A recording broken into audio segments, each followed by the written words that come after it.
Olá, querido, graça e paz, amém? Bom dia, vida, chegando com mensagem de fé, amor e esperança do coração de Deus para o seu, para o meu, para o nosso coração, amém? Deus é bom, Deus é maravilhoso. Estamos falando sobre gerados em Jesus, geração eleita, geração que foi gerada no Senhor Jesus. E hoje vamos encerrar essa mensagem. Eu quero ler para você o Salmo de número 51, versículo de número 10 e 11, aonde diz assim: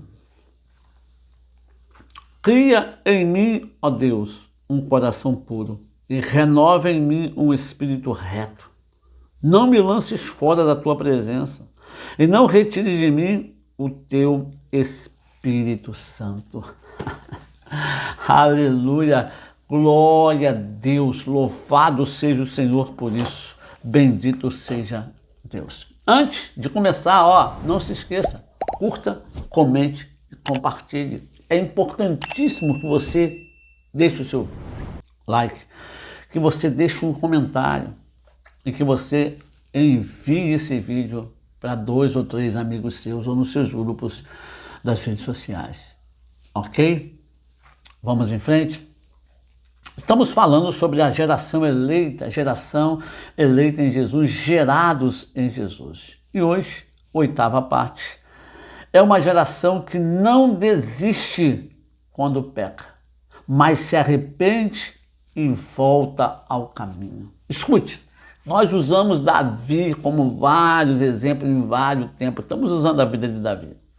E nós sabemos que Davi, o próprio Deus falou, achei Davi homem segundo o meu coração que fará toda a minha vontade. E nós sabemos que Davi, ele fez um pouco além da vontade de Deus, ele fez muito da sua vontade.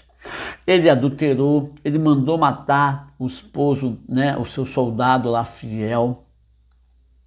Ele cometeu erros, ele não tratou Absalão, ele não trouxe os filhos para perto, cometeu erros. Mas isso não inviabiliza o feito dele diante do Senhor. Porém, Davi era um homem que tinha um coração quebrantado e arrependido e sempre voltava à presença do Senhor. Então esse salmo que eu li, 51, é salmo de Davi, quando ele é repreendido pelo profeta e ele vai orar a Deus e ele fala: Senhor, dai-me um coração puro, um coração reto. Não retires de mim o teu Santo Espírito. Ele fala isso. Então, meu amado, escute, você vai cometer erros. Eu já cometi muitos erros, mas louvado seja Deus, nunca parei, nunca retrocedi. Embora coração duro, sempre cheguei ao arrependimento e ao quebrantamento e recebi o perdão de Deus. Você também deve ter cometido erros. Você também deve ter cometido falhas. Você também deve fazer ou cometer falhas. Deus não vai te jogar fora por causa disso. Deus não vai te jogar fora por causa disso. Deus não vai descartar você como eu e você descartamos pessoas que erram conosco quando não deveríamos fazer isso. Eu e você precisamos aprender a nos arrepender, a voltar ao caminho. Então Davi foi tudo isso que nós falamos nessa mensagem toda. Volte lá, escute todas elas. Só que Davi cometeu erros. Só que Davi deixa um exemplo para nós tremendo, porque eu aprendo com a vida de Davi que a unção e a presença de Deus não vão me impedir de falhar. Sabia? A unção e a presença de Deus que eu tenho na minha vida não vão me impedir de falhar, porque a unção e a presença não decidem as minhas decisões, eu decido as minhas decisões. Quer mais presença de Deus do que Adão lá no jardim, onde Deus estava lá constantemente, ele tinha uma ligação com Deus direto, e ele decidiu comer o fruto. Eva não empurrou o fruto goela abaixo dele, ele tomou a decisão, ele decidiu.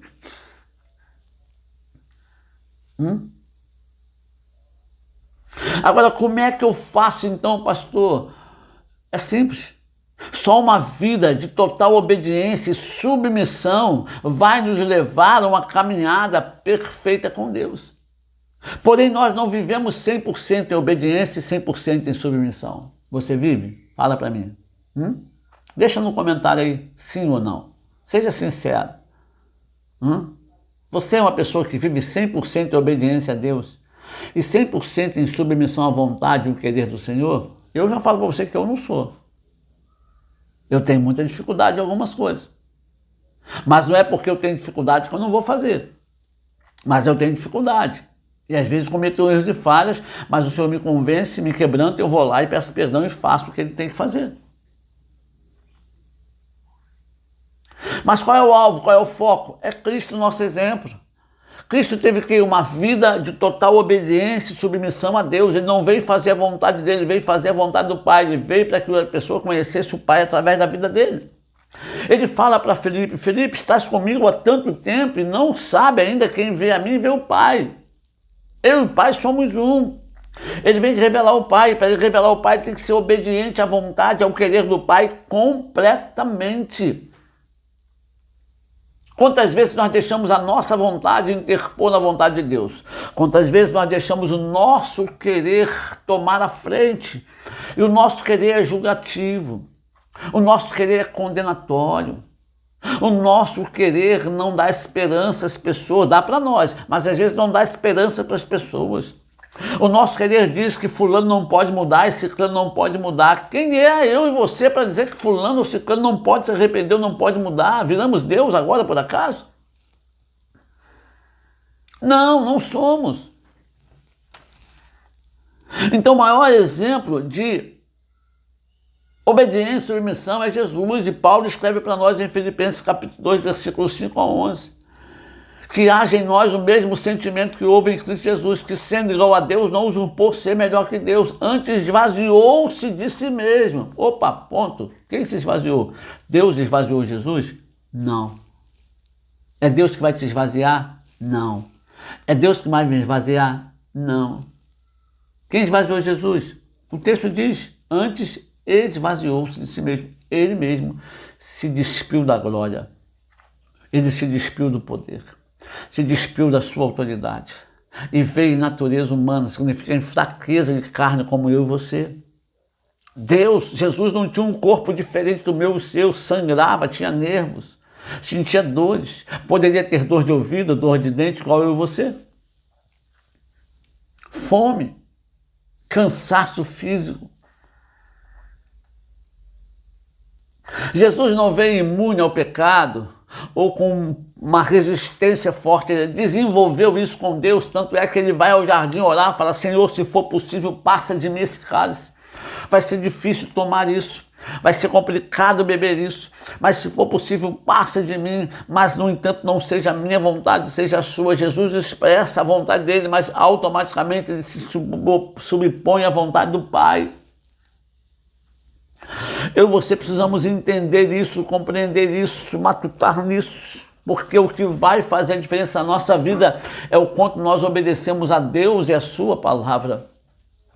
Não é o quanto nós sabemos dela, não é o quanto nós sabemos onde está escrito, não é o quanto nós falamos, o quanto nós damos endereço, em Atos diz isso, em Efésios aquilo, em Filipenses aquilo outro, em Apocalipse. Não adianta você citar a Bíblia de Gênesis, Apocalipse, tudo versículo por versículo, vírgula por vírgula, tintim por tintim. Não adianta se você não colocar em prática na sua vida. O que vai dar a você e a mim a autoridade de Deus é o quanto nós vivemos dessa palavra na prática da nossa vida. E o que Jesus veio fazer, ele veio fazer a vontade do Pai. Por isso, quando ele vai ressuscitar Lázaro, ele fala, Pai, eu te dou graças, porque o Senhor sempre me ouve. Ele consultava sempre ao Pai antes de fazer alguma coisa. Vida de obediência. A si mesmo se humilhou, ele se humilha, ele se esvazia, ele se coloca na posição de servo menor, que veio para servir. Ele fala, eu vim servir, não para ser servido, e ele era o cara. Ah, se ele não servir de exemplo para nós, meu irmão, nós estamos muito mal na fita. Muito mal na fita. Então, escute para mim, escute aqui, escute pastor, escute. O que eu e você precisamos fazer se somos geração eleita de Jesus? Você pode até saber disso, mas a pergunta é, você quer fazer parte disso? Você quer fazer parte desse projeto chamado Geração de Jesus? Então eu e você precisamos nos enquadrar aqui.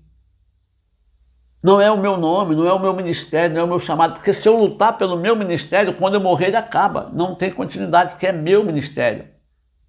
Agora, quando eu entendo o sacerdócio que eu recebi de Deus, sacerdócio é eterno. Então tem que ser sacerdote no meu lar, na minha vida, na minha casa, na minha família. Ministério que passa de pai para filho não é ministério, é empresa. Falei, pronto. Mas eu tenho certeza que você que está me ouvindo não é assim. Eu tenho certeza que você que está me ouvindo é diferente.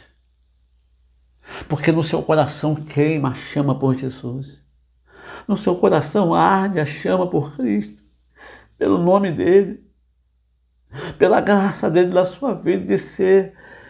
Você, talvez como eu, seja um inconformado que acha que precisa mergulhar mais fundo, que ainda tem muito pouco dele e precisa receber mais ou conhecer mais ou se aprofundar mais nele. Então precisamos ter uma vida de quebrantamento, uma vida de arrependimento diante dele, para que a gente possa receber dele aquilo que ele tem realmente para nós. E nós possamos ganhar tempo fazendo aquilo que fomos chamados para fazer. Quero orar com você encerrando essa série. Agradecer a Deus pela sua vida, estar comigo aqui, de ser um cooperador comigo nesse canal. Bendito Deus e Pai, eu te louvo, glorifico o teu nome. Ajuda o meu irmão, ajuda a minha irmã, ajuda-nos, Senhor, ajuda-nos. Tudo que foi pregado nessa série sobre geração eleita em Cristo, como nós precisamos aprender, como nós precisamos de Ti, porque às vezes eu olho, Senhor, e vejo o quanto eu estou longe disso, mas tão longe. Às vezes eu olho e falo, eu não fiz nada, eu já subi um monte, eu já desci um monte, e minha vida já caminha para o final, e eu não fiz nada ainda para o Senhor. Como eu gostaria de ter feito umas coisas. Senhor, o que eu preciso é de Ti, Senhor, é do Senhor. Não é poder, não é unção, não, mas é de Ti, é mais de Ti, é estar mais envolvido a ponto de poder falar que eu sou um contigo, que eu estou contigo 24 horas, te ouvindo, sendo guiado por Ti, fazendo o que Tu quer que eu faça e não o que eu acho que eu tenho que fazer, Jesus. Mas para isso eu preciso do Senhor, assim como meu irmão que me ouve agora, minha irmã que me ouve também precisa. Então, Espírito de Deus, eu oro para que o Senhor libere agora sobre essa casa, sobre essa vida, nesse carro, aonde essa mensagem estiver sendo ouvida agora. Aonde tiver alguém orando comigo agora, que o Senhor libere uma explosão de unção, uma explosão de presença. Invada esse lugar com a sua presença, como o Senhor está aqui nesse lugar. Senhor, a sua presença aqui é forte, é poderosa. Senhor, que seja também lá na casa dele, na casa dela agora, no carro agora. E ele comece a se quebrantar com a tua presença, porque a sua presença nos quebrante e brote as lágrimas nos olhos, o coração se quebrante, a vontade de arrependimento venha, o pedido de perdão flua nos lábios e o coração e o Espírito seja convencido pelo Espírito Santo. Isso para a glória e para a honra de Jesus é a minha oração nessa manhã. E ela é em nome de Jesus. Amém. Amém, meu amado. Olha, um beijo no seu coração. Deus te abençoe. Tamo junto. Bom dia, vida para você.